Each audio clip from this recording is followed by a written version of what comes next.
começar com o edital do Enem sobre isso. O edital do Enem fala assim: efeito Joule, lei de Ohm, resistência elétrica, resistividade, relação entre as grandezas, tensão, corrente, potência e energia, circuitos elétricos simples, corrente contínua e alternada, medidores elétricos, representação gráfica de circuitos, símbolos convencionais, potência, consumo, energia e dispositivos. Beleza. A famosa eletrodinâmica. Vamos começar com corrente elétrica, conceito.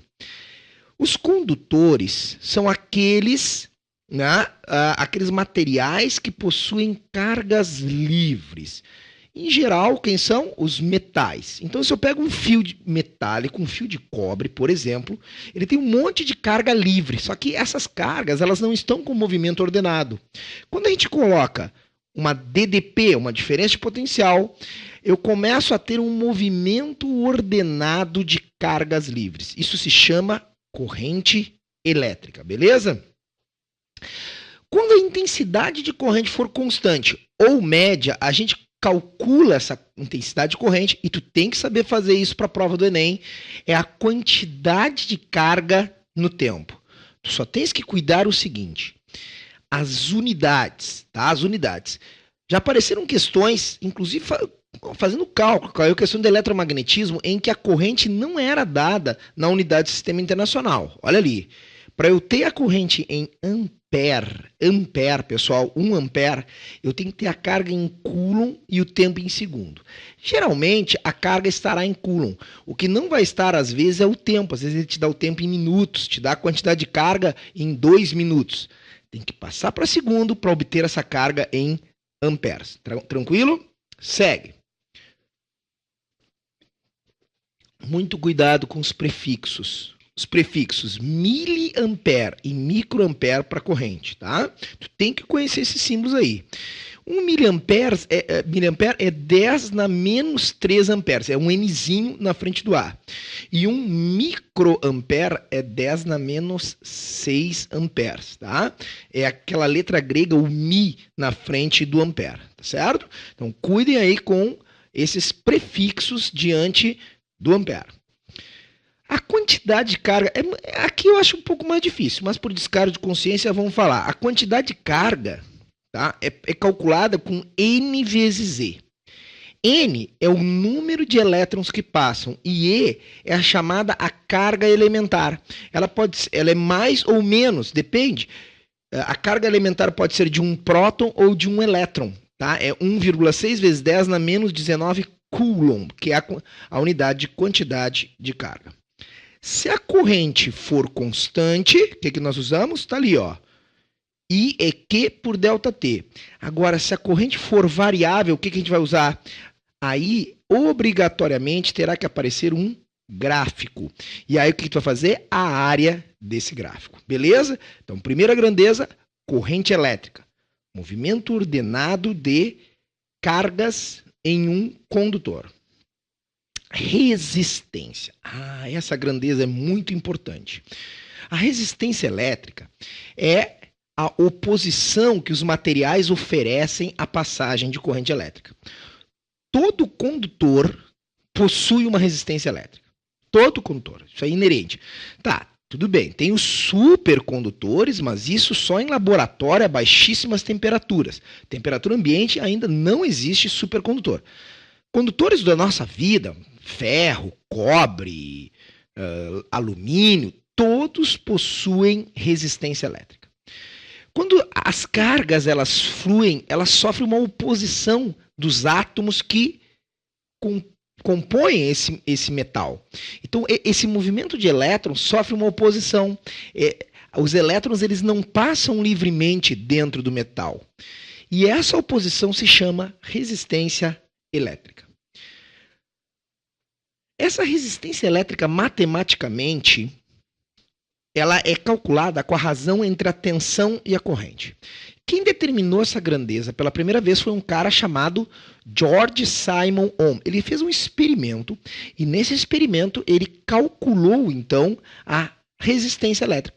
Ele via, inclusive, que alguns metais se comportavam de uma maneira bem interessante. Esses metais, não interessava a tensão que ele botava, a razão U por I sempre dava o mesmo valor. Esses metais ele chamou de ômico, tá? Então, na verdade, ele não chamou de ômico, chamaram mais tarde, né, em homenagem a ele. Imagina o próprio ômico se homenagear. Ele chamou de linear. O resistor, que hoje nós chamamos de ômico, em homenagem ao ohm, com H assim mesmo, ômico, é aquele resistor que ele tem o quê? É um resistor linear. Esse resistor ele se chama de linear por quê? Porque ele tem o valor da sua resistência, o resistor ômico, o valor de sua resistência constante. Ou seja, o resistor que é ômico, ele tem a razão U por I, porque U por I é a resistência, essa razão é constante. Então, alguns materiais têm a razão U por I constante. Que materiais são esses? São os materiais chamados de ômicos, beleza? Nem todos os materiais são assim, nem todos. Tem materiais que são não ômicos, são não lineares. Daí a resistência varia quando tu varia a tensão sobre esse resistor. Bom, na prática, pessoal, um resistor, o que é um resistor? Sabe quando tem um chuveiro? Esse chuveiro, ele é um resistor. Esse resistor, porque essa oposição que a corrente elétrica ela oferece a passagem de corrente, ela libera calor. Essa liberação de calor, ela se chama efeito Joule. Tu viu que ali no edital estava escrito efeito Joule. O que é o tal do efeito Joule? Então, vou escrever aqui. O que é, se apareceu, o que é efeito Joule? O efeito Joule é a transformação de energia elétrica em energia térmica. Eu acredito que todos já devam ter visto um resistor, mas facilmente a gente pode procurar, né, um resistor e mostrar para vocês como é que é um resistor. Tá? Um resistor de chuveiro, resistência de chuveiro. Eu vou procurar aqui, resistência chuveiro, mostrar para vocês, tá? Olha aqui. Olha ali, pessoal. Tá ali, ó, resistência de um chuveiro, tá? A gente chama de resistência, na verdade resistência é o fenômeno, tá? Esse cara, essa mola aí, quando passa a corrente elétrica, ela transforma a corrente elétrica em energia elétrica em energia térmica. Então, o que é efeito Joule? Efeito Joule é o que acontece nos resistores. E o que acontece nos resistores? Energia elétrica faz o que? O que acontece com a energia elétrica? Ela se transforma em energia térmica. Essa energia térmica, o que é? O calor. Então, o calor que tu obtém lá no chuveiro é por efeito Joule. Tá beleza? Então, temos aí o tal do efeito Joule.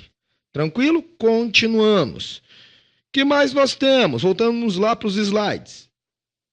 Unidades. Cuida com as unidades. Essa expressão tu pode vir a ter que fazer cálculo com ela. Tá? Já apareceu várias vezes a necessidade de usar essa expressão aí, uma expressão muito importante. A unidade de DDP é o volt, corrente ampere, como já falamos, e resistência em ohm. Inclusive, volt, nós falamos na aula passada. Volt, DDP, para que eu quero DDP? Eu falei isso, exatamente essa frase. Para que eu quero DDP? Que uma pilha te dá DDP. DDP é para causar corrente. A DDP, o U, é o causador da corrente. Tudo só funciona porque tem a pilha que fornece a DDP. Pilha é uma fonte de DDP. Em outras palavras, será a fonte de energia elétrica. Tá? Esse triângulozinho é legal tu memorizar, né? Que tem gente que gosta. Põe a mão em cima do R, eu tenho U por I. Põe a mão em cima do U, RI. põe a mão em cima do I, U por R. Então esse triângulozinho, tu pode mexer, botar a mão ali em cima dele, né? Não vou botar a mão aqui porque essa é minha mão, ó, sumiu minha mão. Minha mão tá por trás, tá? Mas esse triângulozinho, U igual a RI, o famoso U que ri, pessoal, extremamente importante. Relação entre três grandezas. Inclusive estava lá no edital, relação entre as grandezas, tá aqui. U, o que é o U? É a causa. O U é a causa. Sem o U nada funciona. O que é o R? É a oposição. É o que vai gerar o calor, a resistência. E o que é o I? O I, a terceira grandeza, é um movimento causado pela DDP. Tá? Então, U igual a RI. Importantíssima essa relação aí. Segue. Vamos então à primeira questão. Primeira questão. Enem de 2011, segunda aplicação. Um detector de mentiras consiste em um circuito elétrico simples, do qual faz parte o corpo humano. A inserção do corpo humano no circuito se dá com o dedo indicador da mão direita até o dedo indicador da mão esquerda. Então, tu liga os dois dedos da pessoa e a pessoa faz parte do circuito elétrico. Dessa forma, a corrente elétrica pode passar por uma parte do corpo humano. Um medidor sensível, amperímetro, revela o fluxo de corrente elétrica quando uma tensão é aplicada ao circuito. No entanto, uma pessoa que se submete ao detector não sente a passagem de corrente elétrica. A pessoa não sente, está passando, mas a pessoa não sente. Se a pessoa mente, há uma ligeira alteração na condutividade do seu corpo, o que altera a intensidade de corrente detectada pelo medidor. No dimensionamento do detector de mentiras, devem ser levados em conta os parâmetros: resistência elétrica dos fios, tensão aplicada no circuito, a resistência elétrica do medidor, para que o detector funcione adequadamente como indicado no texto. Quais devem ser as características desses parâmetros? Bom, então olha só, ele pede as características. Se tem grande ou pequena resistência, como é que é? Então, já deu. Aí nós temos os fios, nós temos um amperímetro e o aluno deverá saber que o amperímetro tem que ser ligado em série. Aí nós temos outro fio. Aí nós temos o quê? Uma bateria, o símbolo, ó, tu tem que conhecer os símbolos. A bateria é um risco grande e um risco pequeno. O risco pequeno é o polo negativo, o risco grande o polo positivo da bateria, e aí tá aqui esses fios ligados ao corpo humano. A corrente que eu vou representar é a corrente convencional, que circula do polo positivo para o polo negativo. Beleza, tá ali representado então o meu circuito elétrico. Mas esse aqui ficou muito feio. Agora sim, um pouquinho melhor. Meu desenho. Então está ali um circuito simples representado. Tá? Bateria, corpo humano CH, amperímetro A e os fios em vermelho. Olha as características que ele vai me sugerir agora na questão. Voltando para a questão. Na ordem, ele quer saber resistência elétrica dos fios. Como é que tem que ser a resistência elétrica dos fios? A resistência elétrica tem que ser pequena resistência ou alta resistência? Pessoal, os fios, eles sempre têm que ter uma resistência muito baixa em geral, porque eu não quero que esses fios, eles atrapalhem, eles simplesmente têm que conduzir eletricidade, tá? Se os fios tivessem muita resistência elétrica, eles esquentariam, então eu tenho que ter uma pequena resistência elétrica nos fios de ligação. Nota que o aluno tem que conhecer características de fios de ligação. Em geral, esses fios têm baixa resistência. Agora, a tensão aplicada no circuito. Pessoal, a tensão, será que ela tem que ser alta ou baixa? Se fosse uma alta tensão, passaria bastante corrente. Ó, olha ali. U é igual a R vezes I. Se a tensão fosse muito grande, passaria uma corrente suficientemente grande para o cara sentir o choque. Observem que na questão está circulando corrente, mas ele não sente o choque. Por quê? Porque a corrente é baixa. E por que a corrente é baixa?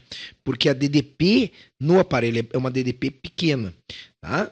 Então, pequena resistência, pequena tensão e a resistência interna. Olha ali. A resistência interna desse amperímetro, pessoal, amperímetro ideal, para que seja ótimo, a resistência dele tem que ser nula. Não é nula, mas é muito baixa, porque se fosse alta, ele também atrapalharia. Assim, é o mesmo argumento que eu usei para os fios.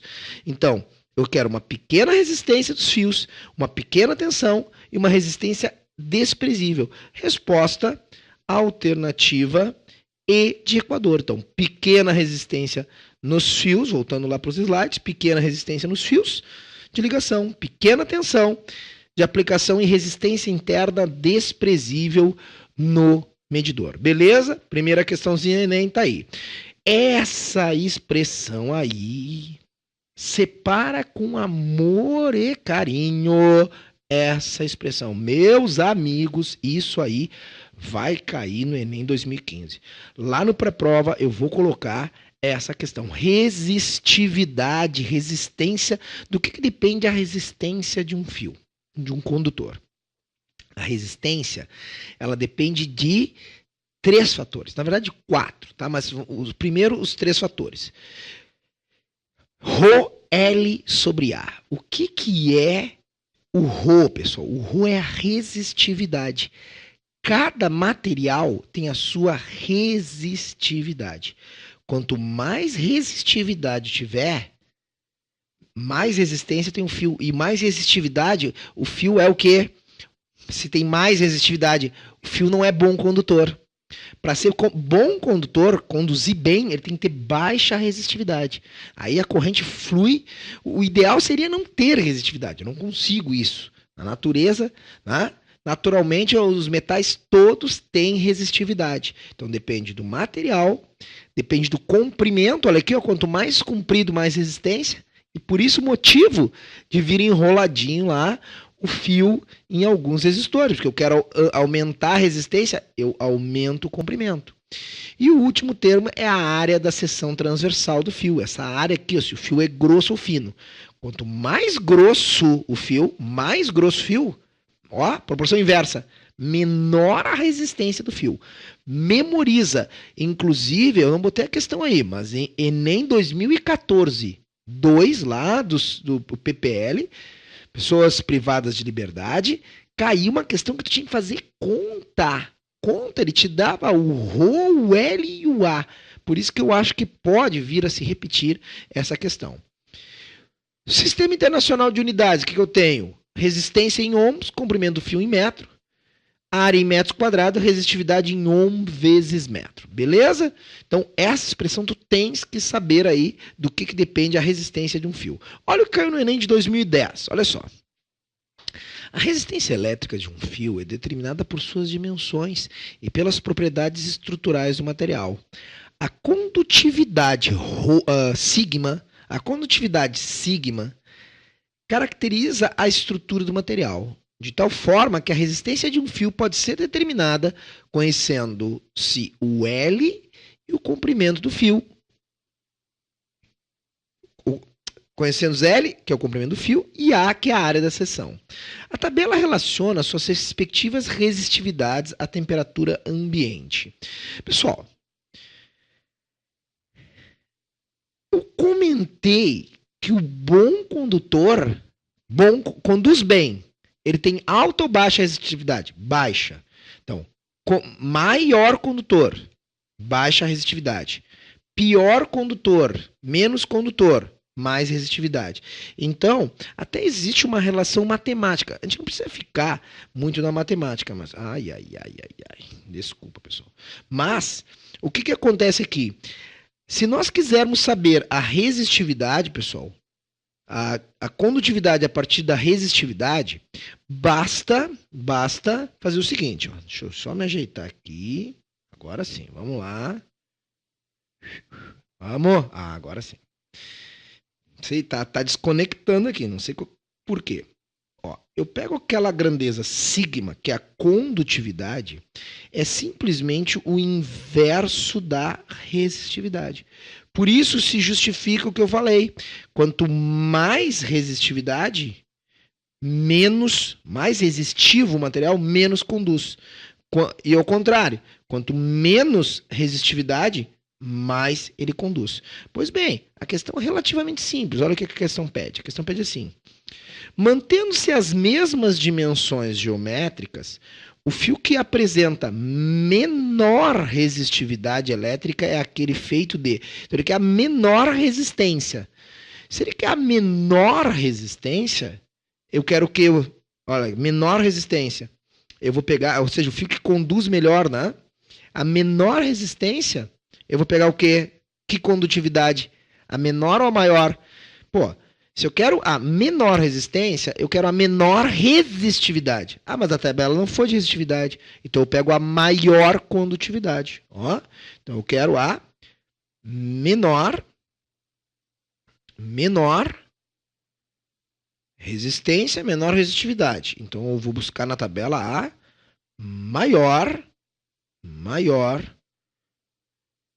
condutividade. É isso que eu estou buscando, tá? Então, bem fácil a questão. Vamos lá. Vamos escolher a maior condutividade. A maior condutividade que tem aqui, temos a prata, é o melhor condutividade. Então, resposta prata e de Equador para a questão do Enem de 2010 aí. Beleza? Segue. Potência. Extremamente importante. Quantas questões nós esperamos de eletrodinâmica? 2. Uma envolvendo resistores, corrente, DDP, e a outra, pessoal, envolvendo potência e energia elétrica. A potência elétrica é o quanto que o equipamento elétrico consome de energia elétrica de joules por segundo. Como eu calculo? Π. O que é π? I vezes U. Potência é π, I vezes U. Corrente vezes DDP. Então, o produto da corrente elétrica vezes a DDP que o equipamento está submetido te dá a potência consumida ou fornecida. Na verdade, isso aí serve para qualquer equipamento. O produto I vezes U vai sempre te dar a potência. Quais as unidades? Cuide das unidades. Quando eu ponho unidades do Sistema Internacional, SI, volt e ampere, obterei a potência em watts. Tá? Potência em watts. O que é watts? Já vou botar o que é watts. Ó. Pio, ó. Põe a mão em cima do P, I vezes U. Põe a mão em cima do I, P sobre U. Põe a mão em cima do U, P sobre I. Ó, 1 watt é 1 joule por segundo. Anota aí gigante. Watt é joule por segundo, tá? Para resistores, tem duas maneiras a mais para calcular a potência. Ou é a resistência vezes a corrente ao quadrado, ou é a DDP ao quadrado por R. Circula aí, anota aí no teu caderno. Espero que tu esteja anotando aí.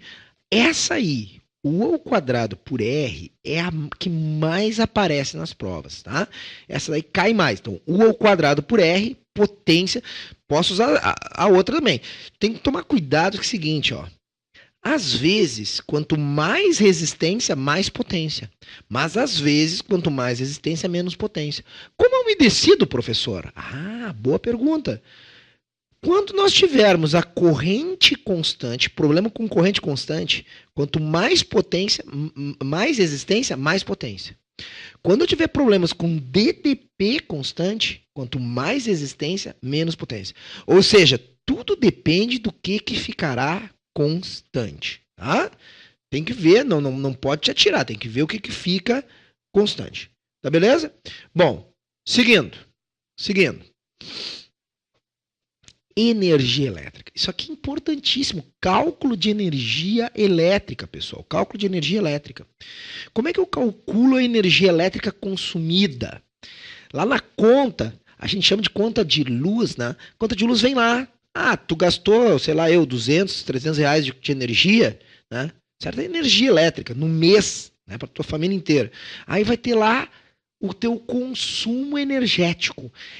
Então, como é que eu calculo quanto que gasta um chuveiro, uma televisão, um computador? Como eu faço essa conta? P vezes T. Muito importante. Energia é P vezes T. Ó, E igual a P vezes T. Energia é a potência vezes o tempo.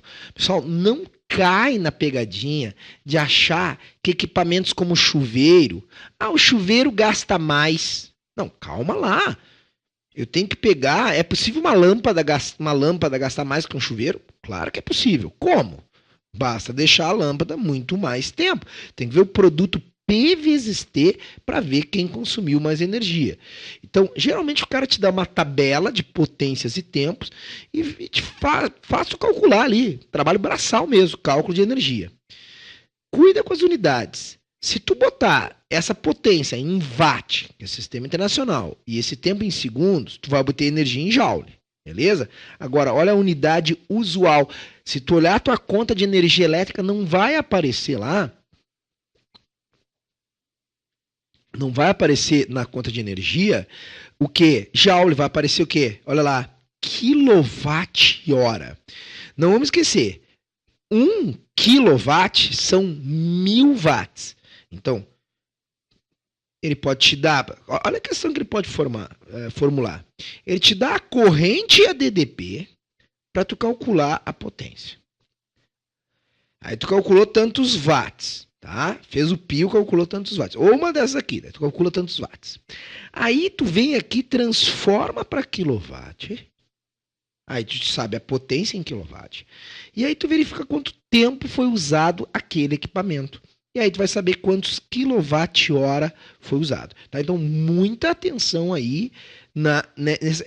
Esse slide aí, pessoal, ele é importantíssimo. Dá uma olhada bem. O aluno premium depois vai ter esses slides aí. Né? Vocês aí que estão no YouTube, ó, dá um print screen nessa tela aí. Esse slide é importantíssimo. Tá beleza? Segue. Vamos ver então como é que aparece no Enem. Observe a tabela a seguir, que traz as especificações técnicas constantes no manual de instruções fornecido pelo fabricante de uma torneira elétrica. Considerando que o modelo de maior potência da versão 220 da torneira suprema foi inadvertidamente conectado a uma rede com tensão nominal de 127 volts e o aparelho está configurado para trabalhar na sua potência máxima. Qual o valor aproximado da potência ao ligar a torneira? Isso aí é bem importante, pessoal. As especificações técnicas, olha lá. Eu quero uma torneira, eu comprei uma torneira, o modelo de maior potência, 220, tá?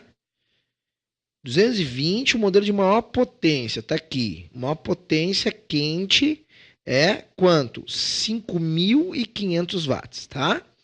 Então, olha lá, 5.500 watts, maior potência. DDP, opa, caiu minha ponta aqui. A DDP é de 200 a tensão é de 220. Caiu a ponta do meu canal, estou escrevendo tanto que caiu a ponta.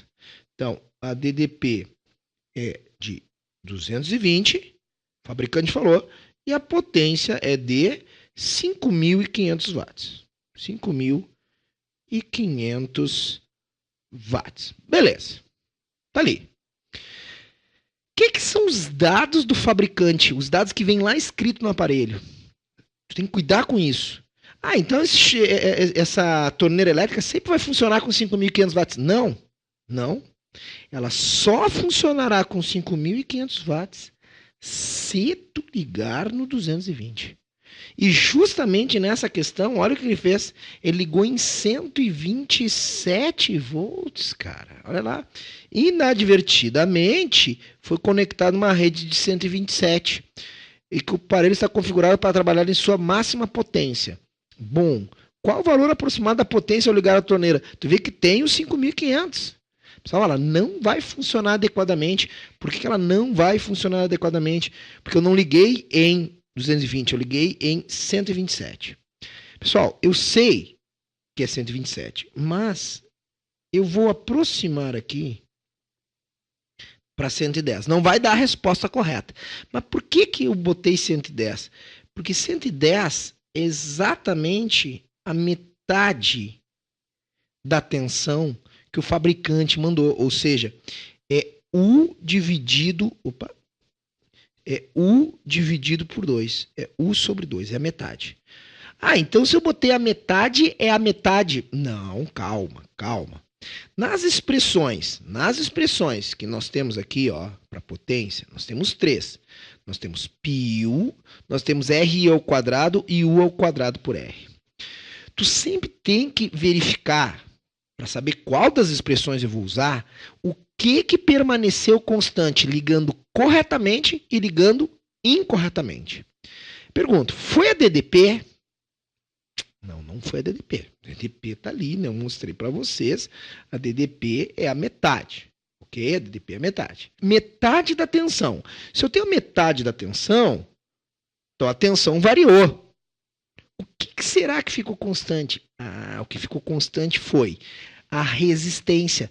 Porque é o mesmo equipamento ligado no quente, na potência máxima. Se eu ligasse corretamente, ia dar 5.500.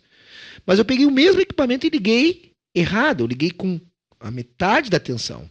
Então, nesse tipo de questão, eu verifico que o R é que é constante. Bom, qual das expressões é mais adequada para eu usar nessa questão? Bom, eu quero uma expressão que envolva potência, porque ele me perguntou potência, que envolva resistência e DDP. Por isso que eu te falei, aquela é a mais cobrada. P igual a U ao quadrado sobre R. Tá ali. Então, nessa questão, o que eu tenho?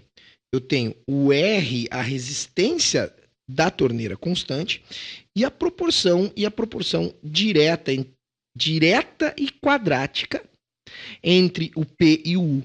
Então, se eu ligasse uma tensão U, eu obteria 5.500 watts se eu ligasse corretamente. Mas eu liguei mais ou menos, dei uma arredondada ali, né? Mais ou menos eu liguei com o quê? Com a metade. Então, se o U divide por 2, pessoal, o P, aí tu tem que entender de proporção direta quadrática. O P divide por 2 ao quadrado, divide por 4. 5.500. Se eu dividir por 2, dá 2.750. Aí eu divido por 2 de novo, 1.375. Então, a minha resposta vai dar mais ou menos 1.375 watts. Claro que não vai dar exatamente essa resposta, ela vai ter que dar um pouquinho maior. Ela vai ter que dar um pouquinho maior do que isso. Por que ela vai ter que dar um pouco maior a minha resposta? Porque eu arredondei, não é dividido por 2, ela vai ter que dar um pouquinho maior. Tá? Então, se eu vejo aqui, ó, se eu vejo a resposta mais próxima e um pouquinho maior da minha resposta, tá lá, ó, é o 1.830. Ah, mas não deu certinho. Como é que eu faria? Bom, quer fazer certinho? Tu pode fazer, mas daí tu vai ter que fazer com 127. Então tu vai sofrer um pouquinho. Vou te mostrar aqui, ó. Pode fazer. O que é igual é a resistência antes e depois. Tá vendo os dados que tu vai ter que usar? Olha aqui, ó.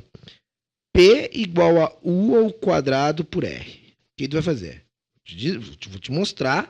Se tu quer ver como é que é, vou te mostrar. Então, tu põe aqui, olha só, tu põe aqui potência 5.500 watts. Põe a potência 5.500 watts. Reclama, acontece. Então, vamos lá. Acho que o problema é que quando eu estou mudando de tela, ele tá travando. Então, o que eu teria que fazer? Eu teria que fazer a conta, olha lá, olha a conta complicada. Eu teria que fazer aquela conta, achar aquela resistência. Porque se eu ligar com 220, ele vai funcionar com 5.500. Aí depois o que eu vou fazer? Eu vou fazer a potência P', que é 1 U' ao quadrado sobre a resistência. E aí eu vou fazer o 127, porque daí tu quer fazer direitinho, quer achar o 1.380 ao quadrado, sobre aquele valor de resistência lá de cima, que daí eu vou deixar para fazer a conta, e tu vai botar aqui embaixo. Aí tu vai encontrar certinho o 1.830, que está lá na resposta. Vê que não é uma questão, se tu quer... Claro, o aluno geralmente ele não faz esse tipo de coisa.